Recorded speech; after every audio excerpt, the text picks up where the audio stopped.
बिहानी।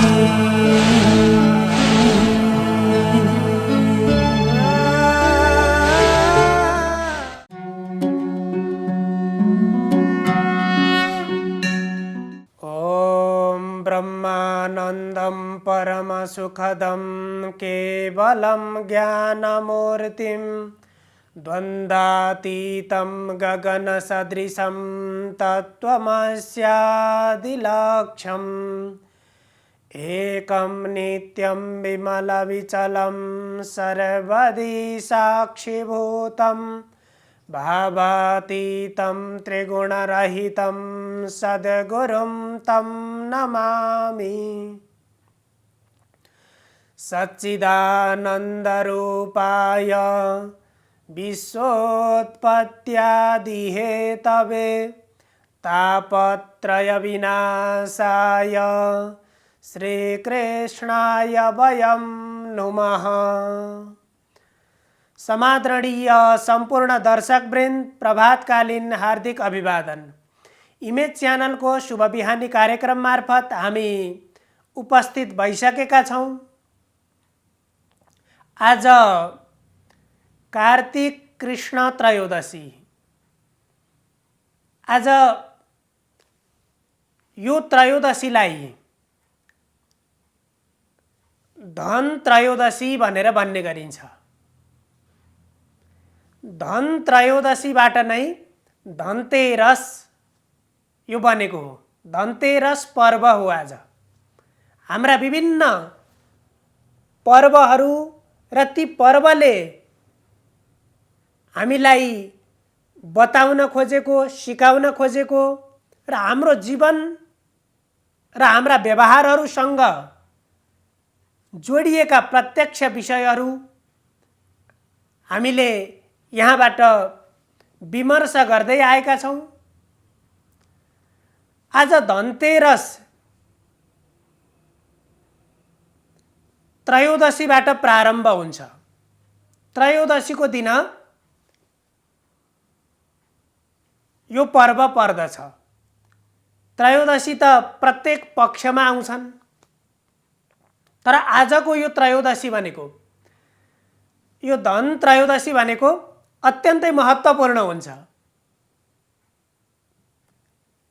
र आजैबाट यो त्रयोदशीबाट हाम्रो महत्त्वपूर्ण पर्व तिहारको प्रारम्भ भएको मानिन्छ, अर्थात् यमपञ्चक आरम्भ भएको मानिन्छ। अहिले हामीले अलिकति बुझ्नुपर्ने कुरा छ, किनभने आजबाट त्रयोदशी प्रारम्भ हुन्छ। आज त्रयोदशीबाट यमपञ्चक प्रारम्भ हुन्छ। त्रयोदशीदेखि लिएर द्वितीयासम्म यो 5 दिनलाई यमपञ्चक भनेर भनिन्छ। तर यमपञ्चकको पहिलो दिन फेरि हामीले काग तिहार भनेर मान्ने गर्छौं। यहाँ के छ भने त्रयोदशी तिथि आज सूर्योदयकालीन अवस्थामा छैन। त्यस कारणले गर्दाखेरि आज हामीले धनतेरस मनाउनु पर्छ। धनको संग्रह गर्ने, धनका देवता कुबेरको पूजा गर्ने। कुबेर र आयुर्वेदका प्रवर्तक धन्वन्तरीको जन्म जयन्ती हो आज। तर भोलि सूर्योदयकालीन अवस्थामा पनि त्रयोदशी भएको हुनाले हामीले कुकुर तिहार बिहानमा र धनतेरस पर्व साँझमा मनाउने हो। त्यसकारण भोलि हामीले कुकुर तिहार मनाउँछौं। कुकुरको पूजा गर्ने भोलि बिहान गर्नुपर्छ। तर आज हामीले धनतेरस मनाउनु पर्दछ। अब आजका महत्त्वपूर्ण विषयहरू दुईवटा विषय छन्। एउटा यो धन त्रयोदशीबाट प्रारम्भ भयो। आज वास्तवमा वर्षभरिकै एउटा महत्त्वपूर्ण दिन हो। यसलाई धन त्रयोदशी भनेर किन भनियो भने आजको दिन हामीले यदि हाम्रो घरमा धन भित्र्यायौँ भने त्यो घरमा वर्षभरि नै धनको अभाव हुँदैन भन्ने शास्त्रीय मान्यता छ। त्यसकारण धनका देवता भनेका कुबेर, कुबेरको पूजा गर्ने, कुबेरको स्मरण गर्ने। अर्को साथमा धन्वन्तरी भनेको आयुर्वेदका प्रवर्तक। जब धन्वन्तरीको उत्पत्ति समुद्र मन्थनबाट भएको थियो, देवता र असुरहरू राक्षसहरूले समुद्र मन्थन गर्न थाले र त्यो समुद्र मन्थन गर्दाखेरि त्यहाँबाट विभिन्न चीजहरू प्राप्त भए। समुद्र मन्थन गर्दाखेरि विष पनि प्राप्त भयो। पहिला विष किन प्राप्त भयो भने त्यसबाट असुरहरू र देवहरू सबै मिलेर समुद्र मन्थन गरेका थिए। यहाँ हामीले आज चाहिँ एउटा व्यापार बिजनेस प्रारम्भ गर्ने दिन पनि हो। आजबाट प्रारम्भ गर्न सकिन्छ, किनभने प्राप्तिको लागि, सत वस्तु प्राप्तिको लागि आज त्यो कर्म गर्ने हो। र त्यसरी व्यापार बिजनेस प्रारम्भ गर्दाखेरि त्यहाँ श्रीमद् भागवतको अष्टम स्कन्धमा यो सन्दर्भ आउँछ। त्यहाँ वेदव्यासजीले भन्नुहुन्छ यो पर्वलाई अर्थात् आजको दिन देवता र राक्षसहरू मिलेर पनि त्यो कार्य प्रारम्भ गरेका थिए। अब त्यससँगै त्यहाँबाट विष किन प्राप्त भयो भन्दाखेरि यो एउटा धन प्राप्ति अर्थात् समृद्धि प्राप्तिको एउटा प्रतीकात्मक रूपमा यसले हाम्रा यी पर्वहरूले सिकाउने एउटा बहुआयामिक चिजहरू, यसका धेरै पक्षहरू रहेका छन्। किनभने आजबाट व्यापार बिजनेस प्रारम्भ गरिसकेपछि त्यो व्यापारमा चाहिँ जति बेला पनि नाफा हुने भन्ने हुँदैन र कहिलेकाहीँ लस भए पनि, घाटामा गए पनि त्यसमा धैर्यता राख्नुपर्छ भन्ने कुरा पनि यहाँ व्यक्त भएको छ।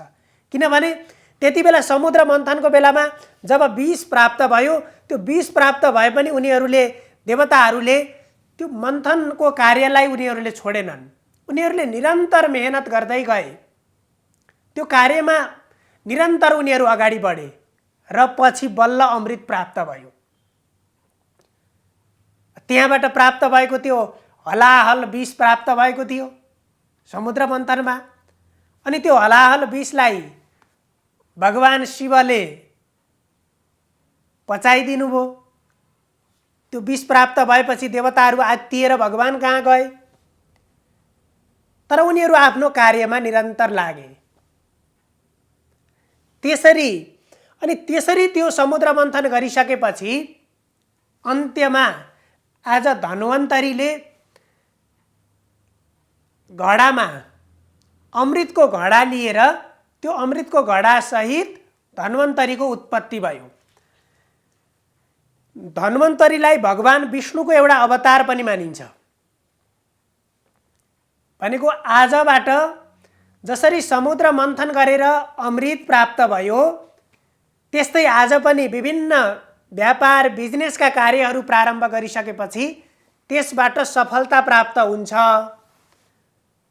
भन्ने मार्ग हाम्रो शास्त्रले निर्देश गरेको छ। त्यस कारण पनि आज कुबेरको पूजा गर्ने र व्यापारिक कार्यहरू प्रारम्भ गर्ने गरिन्छ। अनि आज हामीले विभिन्न गरगहनाहरू, विभिन्न धातुहरूलाई किनेर अनि घरमा ल्याएर राख्नुपर्छ। हामीले पर्सि लक्ष्मी पूजा गर्दाखेरि जुन गरगहनाहरू, रत्नहरू, धनहरू हामीले त्यति बेला पूजा गर्ने धनलाई आजको दिन किनेर ल्याएर घरमा सङ्ग्रह गर्ने अनि ती द्रव्यहरूले, ती वस्तुहरूले लक्ष्मी पूजा गर्नुपर्छ। र त्यो सङ्ग्रह गर्ने दिन भनेको आज। र एउटा कुरा हामीले ख्याल गर्नुपर्छ, आज हामीले कस्ता सामानहरू किन्न हुन्छ र कस्ता सामानहरू किन्न हुँदैन। सामान किन्ने भनेर भनिसकेपछि सबै चिज किन्ने होइन। विशेष गरेर आज सुनका गरगहनाहरू, चाँदीका गरगहनाहरू र नवीन नयाँ नयाँ वस्त्रहरू आज किन्नुहुन्छ, किन्नुपर्छ। तर पित्तलका, फलामका धातुहरू आज नकिन्ने। किन भन्दाखेरि लक्ष्मीका अर्थात् धनका विभिन्न स्वरूप हुन्छन् र तिनमा चाहिँ सुन, चाँदीमा ती धनका समृद्धिका प्रतीक हुन्। ती धातुले त्यसलाई वृद्धि गर्ने गर्दछन्। त्यसकारण पनि सर्वप्रथम अझै के भन्ने गरिन्छ भने अरू केही नभए पनि सबैलाई ती सबै धातु घरमा किनेर ल्याउने सम्भव नहोला, थोरै भए पनि चाँदी किनेर ल्याएर आज घरमा राख्नुपर्छ।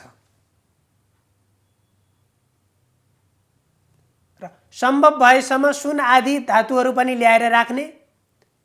तर अरू सम्भव हुँदैन भने चाँदी किनेर ल्याएर घरमा भित्र्याउने गर्नुपर्छ।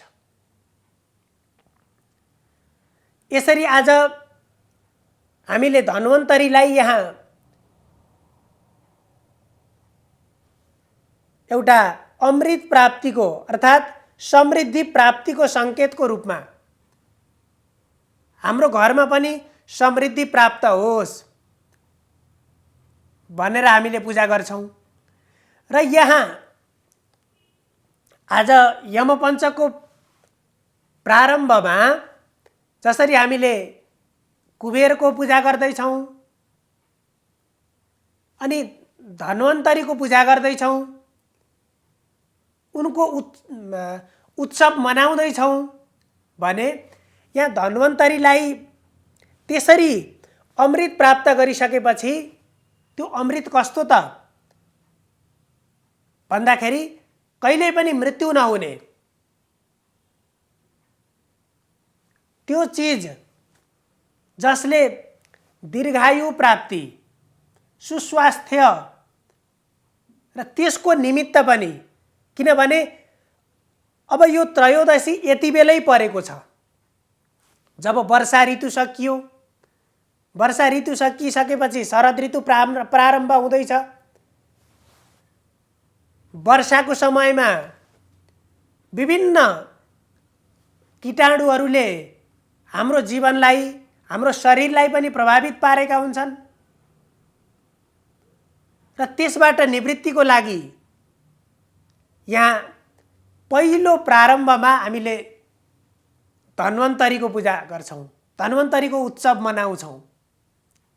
शास्त्रमा शरीर माध्यम खलु धर्म साधनम, यहाँ पनि त्यस्तै गरी पहिला शरीर, स्वास्थ्य अनि त्यसपछि कति मिलेको छ यहाँ। आज धन्वन्तरीको पूजा गर्ने अनि पर्सि फेरि लक्ष्मीको पूजा गर्ने। यो क्रमले हामीले सबैभन्दा पहिला सर्वप्रथम हामीलाई दीर्घायु र सुस्वास्थ्य चाहिएको छ। दीर्घायु र सुस्वास्थ्य भइसकेपछि बल्ल त्यसपछि हामीलाई धन चाहिएको छ। आयु छैन, शरीर स्वस्थ छैन, त्यति बेलाको धन उपभोग गर्न सकिँदैन। त्यसो भएर यी पर्वले, हाम्रा यी संस्कारले पनि हामीलाई यी केवल मनाइरहने होइन, यिनले त जीवन सिकाइराखेका छन्। जब हामीले यिनको महत्तालाई, यिनको गरिमालाई बोध गरेर हामीले यदि यी पर्व मनाउँछौँ भने हाम्रो जीवनको वास्तविकता, कसरी हामीले यो जीवनलाई सही बनाउन सक्छौँ, त्यो मार्ग यिनले अत्यन्त सरल मार्ग निर्देश गरेका छन्। त्यसकारण शरीर, स्वास्थ्य अनि तत्पश्चात धन, यी चिजलाई हामीले क्रमशः हाम्रो घरमा भित्र्याउनु पर्छ। यो परम्परा, यो देवताका पालादेखिको परम्परा हो र त्यति गरिसकेपछि आज साँझ नै हामीले यमदीप दान गर्नुपर्छ। किनभने त्रयोदशीबाट यमपञ्चक प्रारम्भ भइसकेपछि यमराजलाई दीपदान गर्ने। अब यम भनेका यमराज पनि हुन्। एउटा हामीले यम भन्ने बित्तिकै यमराज, हाम्रो मस्तिष्कमा एउटा डरलाग्दो एउटा त्यो यमराजको स्वरूप हाम्रो मस्तिष्कमा आउँछ। तर यमराज भनेको त्यति होइन। यहाँ यमपञ्चक आरम्भ भनेर यम भनेर ती यमराजलाई मात्रै भन्न खोजेको होइन। यमराजको यम शब्दको अर्थ पातञ्जल योगसूत्रमा आउँछ। यम, नियम, आसन इत्यादि जो अष्टाङ्ग योग छन्, ती अष्टाङ्ग योगहरू मध्येको पहिलो भनेको यम। यम भनेको नियम। त्यसकारण यमराजलाई धर्मराज भनेर भनिन्छ। त्यसले धर्म सिकाउने भएको हुनाले, नियम सिकाउने भएको हुनाले, अर्थात् हाम्रा कर्म अनुसारको हामीले फल प्राप्त गर्छौँ। यदि हामीले धर्मलाई अवलम्बन गरेर हामी सत्कर्ममा प्रवृत्त भयौँ भने हामी कहाँ धर्मराजले त्यो धर्म उपदेश गरिसकेपछि, त्यो धर्मको मार्गमा हामीलाई प्रवृत्त बनाइसकेपछि त्यो चीज प्राप्त हुन्छ। यदि हामीले यमलाई अर्थात् नियमलाई, या नियम भनेर शास्त्रीय वचनलाई, शास्त्रीय मार्गलाई भन्न खोजेको छ र त्यसरी यमदीप बाल्दाखेरि हामीले साँझ घरको गेटमा यमदीप बाल्नुपर्छ। अनि त्यो यमदीप बाल्नुको अर्थ यमराज त्यहाँ आएका हुन्छन्। अब यो 5 दिन भनेको यमपञ्चको 5 दिनमा यमराज यो पृथ्वीमा आएका हुन्छन्। र हाम्रो घरमा आउन खोज्दाखेरि, हाम्रो घरमा प्रवेश गर्न खोज्दाखेरि हामीले यमराजलाई अनुरोध गर्दछौँ, मेरो घरमा प्रवेश नगर्नुहोस्। र ती यमराजलाई प्रसन्न गराउनको लागि यमदीप दान गर्नुपर्छ साँझ। अब पहिले हिमालयले आफ्नो छोराको विवाह गर्ने बेलामा ज्योतिषीलाई गएर कुण्डली देखाएछन्। अनि त्यसपछि ज्योतिषीले के भन्नुभयो भने विवाहको 4 दिनको दिन मृत्यु योग परेको छ, मृत्यु हुनेछ भनेर भनिदिइसकेपछि त्यो कुरा हिमालयकी बुहारीले तिनले थाहा पाइन् त्यो भनेका छन् भन्ने। अनि त्यसपछि उनले आजकै दिन विभिन्न गरगहना द्रव्य वस्तुहरू एक ठाउँमा थुपारेर ठुलो थुप्रो बनाएर त्यसको अनि रातभरि विभिन्न भजन कीर्तन गरेर आफ्नो श्रीमानलाई पनि उनले जागै राखिछन्, सुत्न दिइनछन्। त्यो के को लागि त भन्दाखेरि सर्पको रूपमा आएर तिम्रो श्रीमानको मृत्यु हुन्छ भनेर ज्योतिषीले भविष्यवाणी गरेका थिए। अनि त्यसबाट रोक्नको लागि सुतेपछि त राति आएर सर्पले जति बेला पनि डस्न सक्छ, त्यसकारण जागै राखिन्। र त्यो बाटो छेक्नको लागि सबै त्यो एउटा गरगहनाले थुप्रो बनाइन्। राति सर्पको रूपमा यमराज आए अनि आइसकेपछि त्यो थुप्रोले गर्दाखेरि भित्र प्रवेश गर्न रोक्यो। अनि उज्यालो हुने बेलासम्म बल्ल टुप्पोमा पुगेका रहेछन्।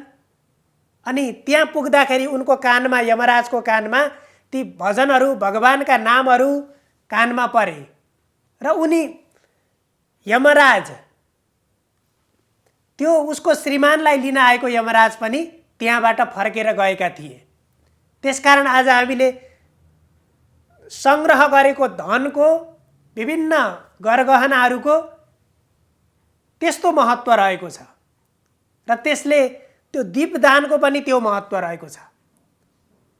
यी कुरालाई हामीले मनन गरेर अनि दीपदान गर्ने, धन्वन्तरीको उत्सव र कुबेरको उत्सव आज मनाउनु पर्दछ। सर्वे भवन्तु सुखिनः, सर्वे सन्तु निरामया, सर्वे भद्राणि पश्यन्तु, मा कश्चित् दुःखभाग् भवेत्। हजुरहरूको दिन मङ्गलमय बनोस्। धन्यवाद।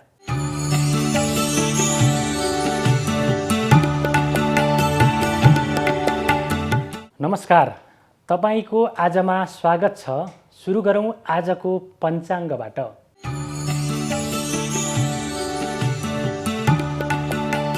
आज मिति 2078 साल कार्तिक 16 गते मङ्गलबार, तदनुसार 2021 नोभेम्बर 2 तारिक, नेपाल सम्वत 1141, कार्तिक कृष्ण पक्ष द्वादशी तिथि बिहान 11:50 रहनेछ भने त्यसपछि त्रयोदशी तिथि सुरु हुनेछ। उत्तर फाल्गुनी नक्षत्र बिहान 9:58 रहनेछ भने त्यसपछि हस्ता नक्षत्र सुरु हुनेछ। वैधृति योग बेलुका 5:44 रहनेछ भने त्यसपछि विष्कम्भ योग सुरु हुनेछ। तैतिल करण बिहान 8:34 रहनेछ भने त्यसपछि गरकरण सुरु हुनेछ। चन्द्रमा कन्या राशिमा रहनेछन्। नेपालमा सूर्योदय बिहान 6:16 जाँदा भयो भने सूर्यास्त साँझ 5:17 हुनेछ। आज त्रिपुष्कर योग बिहान 8:34 रहेको छ। आज धन्वन्तरी दिवस अर्थात् धनतेरस पर्व पनि रहेको छ। आज बिहान 10:24 देखि दिउँसो 1:10 लाभ र शुभ बेला रहेको छ। त्यो समयमा सम्पूर्ण मङ्गल कर्म गर्दा श्रेष्ठ फल प्राप्त हुनेछ। आज धन्वन्तरी दिवसको दिन भएकोले यही समयभित्र भाँडा बर्तन, सुन चाँदी लगायतका आभूषण र वस्त्रहरू खरिद गर्नका लागि शुभ समय रहेको छ। त्यसैगरी आज दिउँसो 3:30 देखि 4:30 राहुकाल रहने भएकाले कुनै पनि शुभ र महत्त्वपूर्ण कार्यको प्रारम्भ नगर्नुहोला। अब लागौँ आजको 12वटा राशिका राशिफलतर्फ। मेष राशि। मेष राशि हुनेहरूका लागि सामाजिक र राजनीतिक प्रतिष्ठा प्राप्त हुने योग देखिन्छ। अरूको काम गर्दा पनि आफूलाई फाइदा मिल्ने देखिन्छ भने सामाजिक क्षेत्रका कार्यहरूमा समेत संलग्न हुँदा मनमा उत्साह उमङ्ग पैदा हुनेछ। दाम्पत्य जीवन सुमधुर रहनेछ। साथीभाइहरूबाट अपेक्षित सहयोग प्राप्त हुने देखिन्छ। वृष राशि। वृष राशि हुनेहरूका लागि आजको दिन मध्यम खालको रहेको छ। साथीभाइहरूबाट केही धोका हुन सक्ने देखिन्छ भने माताको सहयोगबाट गरिएका कामले भने अत्यन्तै राम्रो प्रतिफल दिनेछन्। त्यसै गरी दाम्पत्य जीवनमा पनि सुखको योग रहेको छ। भाग्यमा अभिवृद्धि हुनेछ भने विद्यार्थी वर्गहरूका लागि पनि आजको दिन अनुकूल रहेको छ। मिथुन राशि। मिथुन राशि हुनेहरूका लागि आजको दिनमा गरिएका कामले दीर्घकालीन रूपमा असर पार्नेछन्। सामान्य छोटो दूरीको यात्राको योग रहेको छ। एक्लै यात्रा भने नगर्नुहोला। त्यसै गरी शरीरमा अलिकति आलस्यता उत्पन्न हुन सक्ने देखिन्छ। कर्म क्षेत्रमा आफूले गरेका कामहरूले राम्रो नतिजा प्राप्त हुँदा भने मनमा उमङ्ग उत्पन्न हुनेछ। कर्कट राशि। कर्कट राशि हुनेहरूका लागि आजको दिनमा साथीभाइहरूबाट विशेष खालको सहयोग प्राप्त हुने योग देखिन्छ। त्यसै गरी दाजुभाइबाट पनि अपेक्षित सफलता मिल्ने देखिन्छ। बोलीको भने विवादास्पद अर्थ लाग्ने हुँदा बोलीलाई नियन्त्रण गर्नुहोला। त्यसै गरी खर्चमा पनि नियन्त्रण गर्नुपर्ने देखिन्छ। यद्यपि आम्दानीको क्षेत्र भने सन्तोषजनक नै रहनेछ। सिंह राशि। सिंह राशि हुनेहरूका लागि आजको दिनमा उद्योगजन्य व्यवसायबाट विशेष लाभ प्राप्त गर्ने योग रहेको छ। आत्मबल अत्यन्तै बढ्दा आफूले सोचेभन्दा राम्रो कामको परिणाम प्राप्त हुने देखिन्छ भने धनको क्षेत्र पनि सन्तोषजनक रहेको छ। त्यसै गरी आफन्त नाता कुटुम्बबाट अत्यन्तै राम्रो खालको सहयोग हुने हुँदा मनमा उत्साह पैदा हुनेछ। कन्या राशि। कन्या राशि हुनेहरूका लागि आजको दिन भने प्रतिकूल रहेको छ। सन्तान पक्षबाट समस्याको सामना गर्नुपर्ने देखिन्छ। विद्यामा विद्या बुद्धि लगायतका क्षेत्रमा पनि अपेक्षित सफलता प्राप्त गर्न नसकिने योग देखिन्छ। त्यसै गरी आम्दानीभन्दा खर्च बढी हुने हुनाले आर्थिक स्थिति पनि त्यति मजबुत भएको देखिँदैन। तुला राशि। तुला राशि हुनेहरूका लागि आजको दिनमा पेटमा सामान्य गडबडी हुँदा स्वास्थ्यमा समस्या देखा पर्नेछ। मनमा बेचैनी छटपटी उत्पन्न हुनेछ भने आम्दानीको क्षेत्र भने सन्तोषजनक रहेको छ। त्यसै गरी सन्तान पक्षबाट अत्यन्तै शुभ समाचार सुन्न सक्ने योग देखिन्छ। त्यसै गरी काम गर्ने जाँगरमा भने केही आलस्यता उत्पन्न हुनेछ। वृश्चिक राशि। वृश्चिक राशि हुनेहरूका लागि आजको दिनमा मनमा सन्ताप चिन्ता बेचैनी उत्पन्न हुन सक्छ। सवारी साधनको सुख प्राप्त हुने देखिन्छ भने विलासिताका सामानमा अत्याधिक खर्च हुने योग देखिन्छ। दिनको उत्तरार्धभन्दा पूर्वार्ध नै अनुकूल रहेको छ। धनु राशि। धनु राशि हुनेहरूका लागि आजको दिन सामाजिक कार्यहरूमा बित्नेछ।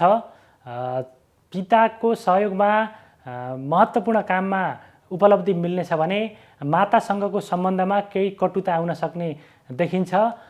त्यसै गरी उद्योगजन्य क्षेत्रबाट अपेक्षित लाभ मिल्ने योग देखिन्छ भने सन्तान पक्षबाट केही सन्तापको स्थिति रहने देखिन्छ। मकर राशि। मकर राशि हुनेहरूका लागि आजको दिन अनुकूल नै रहेको छ। स्वास्थ्यमा सुधार आउनेछ। बोलीले सकारात्मक प्रभाव पार्ने देखिन्छ भने महत्त्वपूर्ण व्यक्तित्वसँगको भेटघाटले दिन रमाइलो हुनेछ, पारिवारिक जमघट बढ्नेछ र मिष्ठान्न भोजन प्राप्तिको योग समेत रहेको देखिन्छ। कुम्भ राशि। कुम्भ राशि हुनेहरूका लागि आजको दिनमा शरीरमा आलस्यता उत्पन्न हुँदा महत्त्वपूर्ण काम सम्पादन गर्न कठिनाइ हुनेछ। मित्रजनबाट अपेक्षित रूपमा सफलता प्राप्त नगर्दा मनमा केही खिन्नता उत्पन्न हुनेछ। शत्रुपक्ष मजबुत रहनेछन्। त्यसै गरी भाग्यमा पनि केही क्षय हुने योग देखिन्छ। मीन राशि। मीन राशि हुनेहरूका लागि आजको दिनमा लामो समयदेखि रोकिएको कार्य सम्पादन हुने योग देखिन्छ। अरूको काम गर्दा समेत आफूलाई नै फाइदा हुने खालको स्थिति बन्न सक्छ। बोलीले अत्यन्तै सकारात्मक अर्थ राख्नेछ भने आम्दानीका क्षेत्रहरू पनि अत्यन्तै मजबुत हुनेछन्। त्यसै गरी अध्ययन अध्यापनको क्षेत्र पनि विशेष रूपमा प्रबल रहेको देखिन्छ। यो त थियो तपाईँको आज अन्तर्गत 12वटा राशिको राशिफल। आजको लागि तपाईँको आजबाट छुटिने समय भएको छ। मलाई पनि बिदा दिनुहोस्। नमस्कार।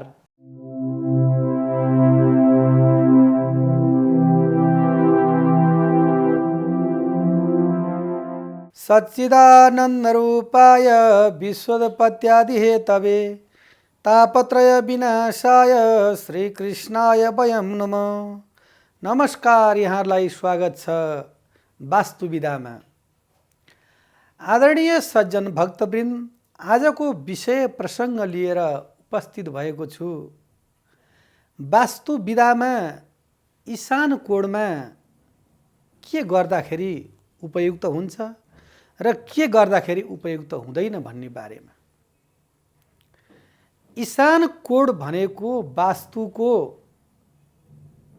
शिर भएको स्थान हो।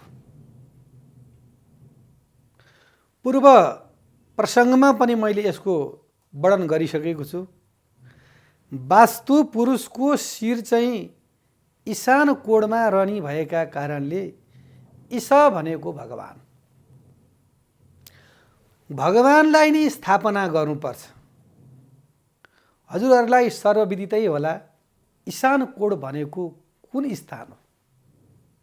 पूर्व र उत्तरको कोण नहुन पनि थाहा हुन्छ, भक्तहरूलाई नहुन पनि सक्छ कि कसैले भन्नुहुन्छ गुरु मलाई पूर्वै थाहा छैन पनि भन्नुहुन्छ। जहाँबाट सूर्य भगवान उदय हुनुहुन्छ पूर्व, जहाँ अस्तय हुन्छ त्यहाँ पश्चिम, जहाँ दिनभरि सूर्यको पीठ पर्छ दक्षिण र जहाँ सूर्यको पावर कम हुन्छ त्यो चाहिँ नि उत्तर दिशा। त्यो कुरा हामीलाई पहिला ज्ञान हुनुपर्छ। अब हामी जाउँ ईशान कोणतर्फ। ईशान ईशको स्थानमा स्थापित गरिने चिज भनेको पहिला कुरो जलाश्रय। मनुष्यलाई प्राण बाँच्नको लागि पहिला जलै जीवन, जलको आवश्यक पर्छ। हामीले भवन निर्माण गर्न लाग्यौँ, सुरुवातमा हामीलाई के चाहियो त भन्दाखेरि जल, पानी चाहियो। पानी बिनाको संरक्षण केही पनि हुन सक्दैन। त्यो संरक्षण गर्नको लागि अब हामीले कुन दिशामा त्यो पानीको स्रोतलाई खोज्छौँ भन्दाखेरि ईशान कोणमा त्यो पानी हामीले चाहिँ नि निकालिन्छ। त्यो वास्तु संरक्षणको त्यो भूमिको माटो अनुसारले काहीँ इनार हुन्छ, काहीँ बोरिङ हुन्छ, काहीँ ट्युबवेल हुन्छ। यानि जुनै विधाले पनि त्यो निकाल्दाखेरि हामीले त्यो दिशालाई छोड्नु भएन, एक नम्बर। अब अर्को प्रसङ्गमा हामी कहाँ जानु पर्यो भन्दाखेरि जल सम्बन्धी त्यो दिशामा राम्रो भयो र मन्दिरतर्फमा त्यो दिशालाई राम्रो भयो। र अब मन्दिर कसरी बनाउने त? सकेसम्म मन्दिर अलिकति वरपर बरु गर्न सकिएला, जललाई सकिँदैन। अब त्यो मन्दिर बनाउँदाखेरि त्यो मन्दिरको रङ कस्तो चाहियो। रङले पनि धेरै कुरामा फरक बनाउँछ। मन्दिरको रङ भनेको सकेसम्म पहेँलो हुनु पर्यो। किन त भन्दाखेरि भगवानको प्राकट्य हुँदैखेरि पीताम्बर धारण गरेर प्रभु परमात्मा भगवान प्राकट्य हुनुभएको थियो। तमत भूतम बालकमम्बुजे क्षणम चतुर्भुजम शङ्ख गदायुधायुधम श्रीवत्स लक्षम गलशोभि कौस्तुभम पीताम्बरम सान्द्र दयोवशौभ। त्यो शङ्ख चक्र गदा पद्मधारी भगवान ईशान कोणमा स्थापना गर्दाखेरि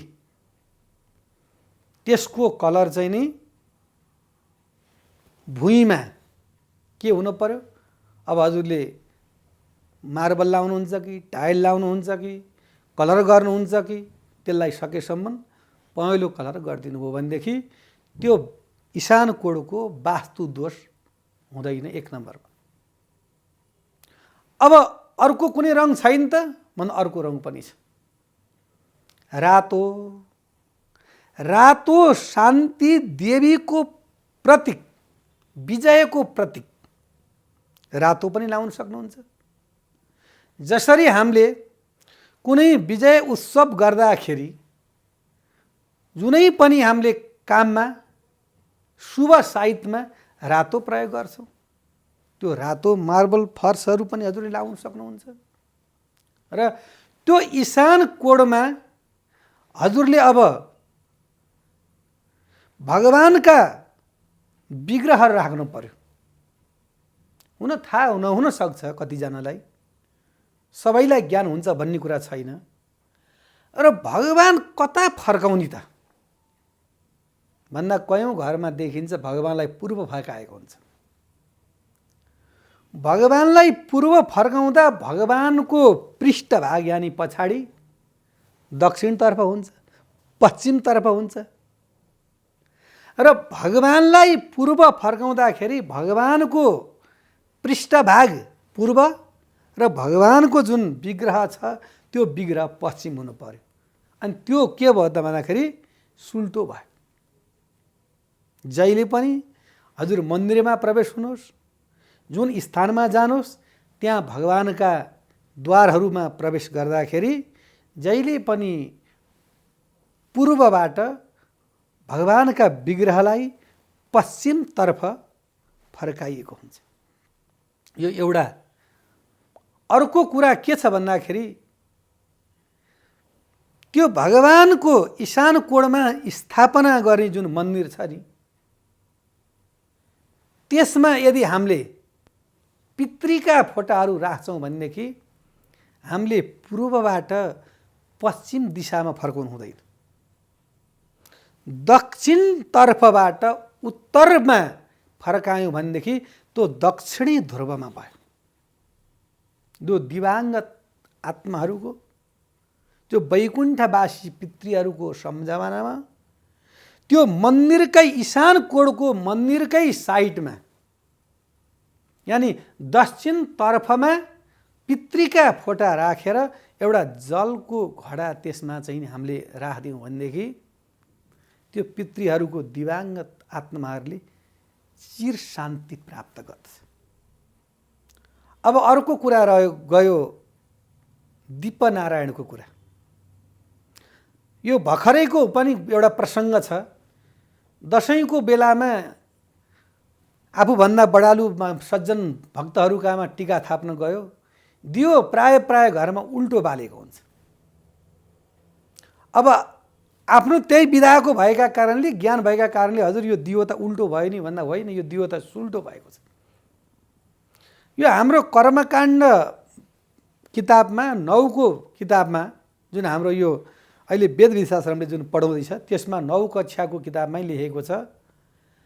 त्यहाँ सनकादि ऋषिहरूले प्रश्न गर्नुहुन्छ, नारदले प्रश्न गर्नुहुन्छ ब्रह्मालाई, प्रभु दियो कता फर्काउने हो?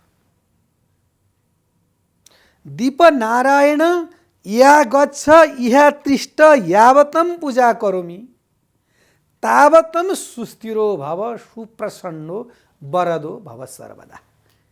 दियो भनेको अग्नि हो। अग्नि भनेको नारायणको रूप हो। यदि हामीले प्रसादी बनाउने यानी किचनमा भोजनालयमा बनाउँदाखेरि अग्नि आग्नेय कोणमा स्थापना गर्नु पर्यो। त्यही मन्दिरको ईशान कोणको दियोलाई यदि हामीले त्यहाँ पूजा गर्दाखेरि चाहिँ नि पूर्वबाट पश्चिमतर्फ दियो बलेको हुनु पर्यो। त्यो हुँदाखेरि त्यो पूर्व फर्क्यो। जसरी भगवानका विग्रहहरू पश्चिम फर्केर सुल्टो भए नि त्यस्तै प्रकारले दियो पनि सुल्टो हुनुपर्छ। अधिकतर घरमा जाँदाखेरि दियो उल्टो देखिन्छ। यदि हजुरले यो कुरालाई बुझ्नु भएन भनेदेखि म फेरि हजुरलाई बुझाउने कोसिस गर्छु।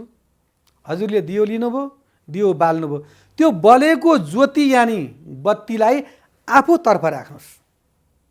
हजुर पूर्व फर्किनु भएको छ, हजुरको मुखाकृति पूर्व छ र हजुरको पृष्ठ पछाडिको भाग पश्चिमतर्फ छ। भगवान पनि पश्चिमतर्फ फर्किनु भयो र दियो पनि पृष्ठभाग पूर्व र त्यसको ज्योति पश्चिममा गइसकेपछि त्यो दियो जहिले पनि के छ त भन्दाखेरि सुल्टो हुन्छ। यो कुरा हजुरहरूले विचार गर्नुपर्ने कुरा छ। अब हामीले ईशान कोणको बारेमा वर्णन गर्दैछौँ। ईशान कोणमा हामीले वर्णन त गऱ्यौँ। ईशान कोण भन्ने बित्तिकै हामीले ईशा भगवानको स्थान भन्ने थाहा भयो। अर्को विषय भयो कि ईशान कोणमा जलाश्रयको कुरा थाहा भयो। जलै जीवन भन्ने कुरा थाहा भयो। जल बिना केही पनि हुँदैन भन्ने कुरा थाहा भयो। त्यो जललाई चाहिँ हामीले कतै पनि लान मिलेन। भगवानलाई हामीले लान मिल्छ किन? भगवान भनेको भावमा प्राकट्य हुनुहुन्छ। जसरी पितृहरूलाई वचनमा, पितृहरूलाई चाहिँ नि एक वचन, दुई वचन, बहुवचन, वचन मिलेन भने पितृ खुसी हुँदैनन्। भाव प्रसन्न भयो भनेदेखि देवता खुसी हुनुहुन्छ। प्रभु तमेव माता च पिता तमेव, तमेव बन्धु च सखा तमेव। मेरो त सबै हजुरै हो, विद्या पनि हजुरै हो, दाजुभाइ पनि हजुर नै हो, माता पिता नि हजुरै हो। तमेव सर्वम मम देव देव। प्रभु मेरो त केही पनि छैन। तर भित्री मनले यदि हजुरले त्यो कुरा चाहिँ नि जागृत गरेर उजागर गरेर चाहिँ त्यो भन्नु भनेदेखि भगवान प्रसन्न हुनुहुन्छ। तर त्यो भगवानलाई हजुरले चाहिँ नि कहाँ लानु हुँदैन? हाम्रो जुन भर्याङ छ नि, वास्तुशास्त्रमा हजुरको भर्याङको माथि भगवानलाई राख्ने परम्परा छैन। हामी के गर्छौँ? हाम्रो किचन ठुलो चाहिन्छ हामीलाई, हाम्रो शौचालय हामी ठुलो बनाउँछौँ। वास्तुमा सबभन्दा राम्रो चाहिने भनेको के त भन्दाखेरि, धेरै प्रयोग हुने भनेको हाम्रो के त भन्दाखेरि किचन। जतिखेर पनि त्यहीँ जानुपर्छ, बिहान उठेदेखि बेलुकासम्म त्यहीँ जानुपर्छ। र अनि शौचालय पनि ठुलो चाहियो, जतिखेर प्रयोग पनि त्यो हुन्छ। अनि हाम्रो जुन गेस्ट रुम, टिभी रुमहरू हामी ठुल्ठुला बनाउँछौँ। तर हाम्रो भावना के हुन्छ भन्दाखेरि भगवानलाई ठुलो किन चाहियो? घर बनाउँदै बनाउँदै बनाउँदै जाने, 2 तला 3 तला 4 तला पुगिसकेपछि अनि इन्डिङमा गएर अनि त्यो भर्याङको माथि निहुरेर जाने ठाउँमा हामीले भगवानलाई थाप्छौँ। त्यो कहिल्यै पनि गर्नुहुन्न। त्यो वास्तवमा सबभन्दा ठुलो दोष चाहिँ त्यो दोष। सक्नुहुन्छ भने एउटा परमात्माको सृष्टि, उही भगवानकै चाहिँ नि घर हो, त्यो उहाँकै जग्गा हो, उहाँले दिनुभएको उहाँकै घडेरी हो। त्यो बनाउनेवालाको हृदयमा नि उहाँ हुनुहुन्छ। उहाँलाई एउटा स्थान ईशान कोणमा छुट्याइदिनुहोस्। सक्नु भएन, तपाईँको प्रारब्धले भएन भनेदेखि कुनै ठाउँमा राख्नुहोस्। तर त्यो विग्रह पूर्वै फर्काउनु पर्यो, दियोलाई पूर्वै फर्काउनु पर्यो र त्यो कलर सकेसम्म पहेँलो र रातो गर्नु पर्यो र पितृहरूलाई दक्षिणतर्फ फर्काउनु पर्यो। र अब आयो यसको निराकरण, यानि यो सम्भव भए त राम्रै भयो, यानि सम्भव भएन भने के गर्ने? रोग त लाग्यो, यसको औषधि के हो त भन्दाखेरि कहिल्यै पनि ईशान कोणमा लिएर आएर अग्नि नराख्नुहोस्। जल र अग्निको सान्निध्य हुने बित्तिकै अग्नि निम्छ। यसरी अग्नि निमिसकेपछि त्यो घरको मुलीलाई धेरै कष्ट हुन्छ, रोग शोक कष्ट प्राप्त हुन्छ र त्यसलाई क्यान्सर भयावह रूप लाग्छ, मानसिक उद्वेग हुन्छ, तनाव हुन्छ र अग्निको स्थान, आग्नेयको स्थानको चिजलाई कहिल्यै पनि ईशान कोणमा राख्न मिल्दैन। यदि हजुरले राख्न चाहनुभयो भने के हुन्छ? त्यसको परिणाम स्वरूप हजुरलाई कष्ट हुन्छ भन्ने कुरा जानकारी हो। मन्दिरको लागि स्थान हजुरले सार्न सक्नुहुन्छ भन्ने कुरा जानकारी भयो। जल र अग्निको लागि भनेदेखि सार्न मिल्दैन। अब जल यदि हजुरले ईशान कोणमै बनाउनु भयो, अब अग्निको लागि तपाईलाई आग्नेय कोण मिलेन भनेदेखि त्यसको एउटा वास्तु अनुसारले त्यसको दोष कटाउने नियम छ। तपाईले त्यसलाई लिएर गएर पश्चिमी ध्रुव यानी पश्चिम कोणमा लिएर गएर तपाईले अग्निलाई चाहिँ नि बनाउनुस् र त्यो अग्नि बनाउँदाखेरि त्यसको स्ल्याब जुन छ नि, त्यो स्ल्याब भन्दा मुनि एउटा तामाको भाँडोमा सधैँभरि पानी भर्नुस्। त्यो अग्नेय कोणमा हुने अग्नि पश्चिम कोणमा वायव्य कोणमा लिएर गएर पनि यदि हजुरले बनाउनु भयो भनेदेखि हजुरलाई दोष भएन। किन भन्दाखेरि त्यो तामाको भाँडोमा जलाश्रय हजुरले भरिसकेपछि त्यसको दोष काट्छ।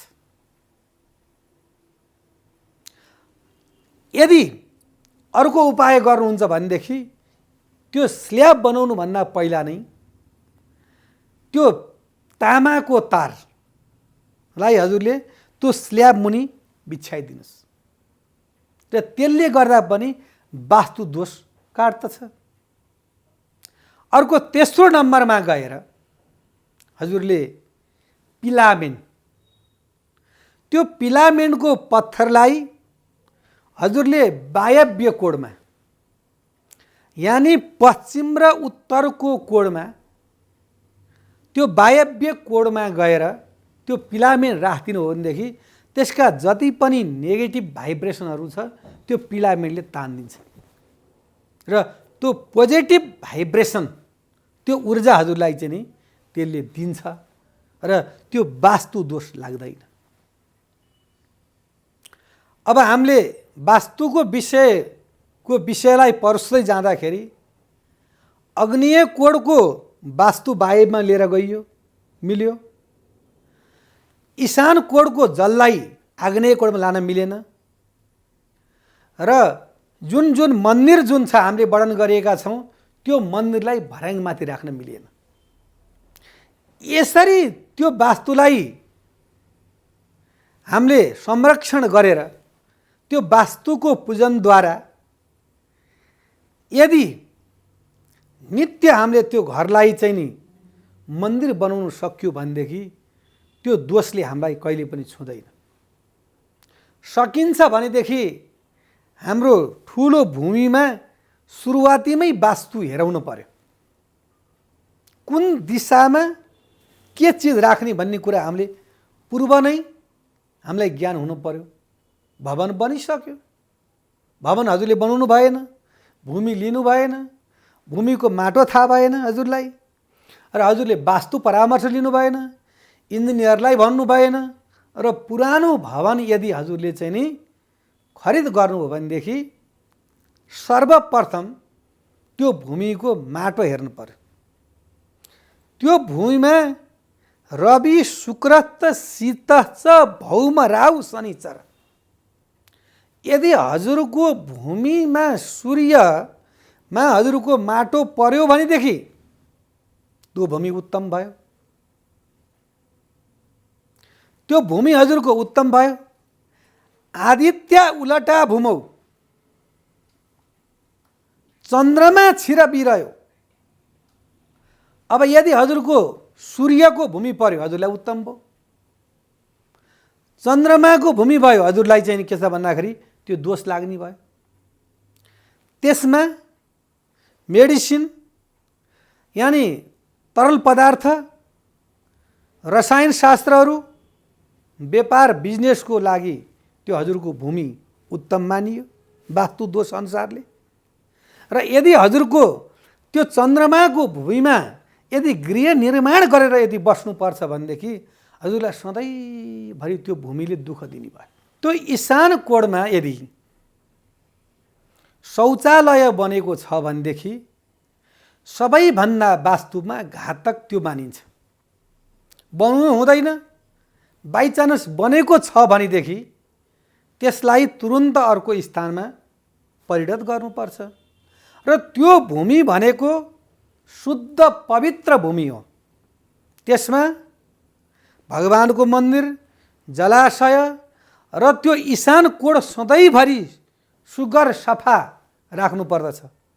र कति व्यक्तिको यस्तो सोचाइ पनि हुन्छ कि तल राम्रो गर्ने र नि माथि गएर कुँडाहरू राखिदिने, धुलो राखिदिने, थुपारिदिने। यदि त्यस्तो गर्यो भने पनि त्यो वास्तु दोष लाग्दछ। त्यो ईशान कोणमा चाहिँ नि छतदेखि नै तलसम्म सुग्घर सफा र त्यसमा बिहान उठेर धूप बत्ती गर्नुपर्दछ। सधैँ झाडु पोछा गर्नुपर्दछ। र त्यो कोणमा यदि वास्तु बिग्रियो भनेदेखि त्यो घरमा बस्ने व्यक्तिलाई धेरै नै अशान्ति हुन्छ, धेरै कष्टकारक हुन्छ। र अर्को कुरा मेन के छ भन्दाखेरि गृहस्थ जीवन भनेको वंशवृद्धिको। मनुष्यले पढ्छ, धन कमाउँछ, गृह निर्माण गर्छ र गइसकेपछि उसले के सोच्छ त भन्दाखेरि मेरा बाउ बाजेदेखि वंशवृद्धि चल्दै आयो। फलानाको छोरो फलानु, फलानाका छोरो फलानु, फलानाको छोरो फलानु भने मेरो पनि नाम राख्नु पर्यो नि। मेरो वंश वृद्धि भएर मेरो नाम राख्नेवाला को छ त? हो, त्यो स्थानमा यदि चाहिँ नि फोहोर भयो, टोयलेट भयो, त्यो ठाउँमा भग्नावेश भयो, त्यसमा अनेक प्रकारका नराम्रा चिजहरू भयो भने वंश कहिल्यै पनि वृद्धि हुँदैन। र वंश वृद्धि गर्नको लागि, मान इज्जत प्रतिष्ठा प्राप्तिको लागि सदा सर्वदा ईशान कोणलाई चाहिँ नि साफ सुथरा र राम्रो राख्नुपर्छ। हुन त वास्तुमा सकेसम्म सबै कोणमा मिलाउन सके राम्रो हो, मिलाउँदा अति नै उत्तम हो। यदि सकिएन भने पूर्व प्रसङ्गमा वर्णन जस्तो गरे अनुसारको अग्निलाई हामीले सारियो, हामीले ईशान कोणका भगवानलाई सारियो, भगवानको बारेमा वर्णन गरियो, दीपको बारेमा वर्णन गरियो। तर ईशानै कोणमा यदि टोयलेट छ भने चाहिँ नि त्यसलाई चाहिँ नि त्यो राख्न मिल्दैन। त्यसलाई अवश्यमेव कुनै न कुनै स्थानमा त्यसलाई सिफ्ट गर्नै पर्छ। यदि गरिएन भने त्यो घर मुनिलाई क्यान्सर हुन्छ, त्यसलाई मानसिक तनाव हुन्छ, वंश त्यसको हुँदै हुँदैन। यो कुरा चाहिँ हजुरहरूले मानस पटलमा राख्नै पर्छ र आफूले पनि जानौँ र अरूलाई पनि यो सिकौँ। कतिलाई के हुन्छ त भन्दाखेरि वास्तुले के गर्छ र, मेरो धन छ, सम्पत्ति छ, छोरा छ, गाडी छ, समृद्धि छ, सबै कुराको आनन्द छ भन्ठान्छन्। तब ग्रह र गति गोचर जब बिग्रिँदै जान्छ नि, अनि त्यहाँ एकैपल्ट जसरी प्रकृतिले विनाश गर्छ नि, प्रकृतिले विनाश गर्न एक सेकेन्ड पनि लाग्दैन। त्यस्तै प्रकारले उसका सम्पूर्ण दोषहरू चाहिँ नि बिस्तारी बिस्तारी, संस्कृतमा त्यसलाई सनै सनै भन्छ, बिस्तारी बिस्तारी बिस्तारी ऊ दुखित भइरहेको छ, उसले दारिद्र्य भोगिरहेको छ, तर उसलाई थाहा हुँदैन। जब एक दिन ऊ यस्तो प्रकारले दुःखमा पर्दछ अनि ऊ त्यसबाट चाहिँ के त भन्दाखेरि फेरि उठ्न सक्दैन। त्यस कारणले हामीले वास्तुलाई जानौँ, वास्तु ज्ञान गरौँ र वास्तुशास्त्र अनुसारले हामीले भवन निर्माण गरौँ, मन्दिर बनाऊँ, हामीले भोजनालय बनाऊँ र यदि बनिसकेका छन् संरचना भनेदेखि त्यसलाई पिरामिड, क्रिस्टल, त्यसलाई गएर माला अनि माछाहरूको चित्र अनि बाँसुरी, मयूरको प्वाँख अनि श्रीयन्त्रहरू, यस्ता यन्त्रहरू राखेर, हनुमानका फोटाहरू राखेर, सिसाहरू, दर्पणहरू राखेर यो वास्तु दोषलाई यसको निराकरण गर्न सकिन्छ भन्दै आजको कार्यक्रमबाट बिदा चाहन्छु। नमस्कार। शुभ बिहानी।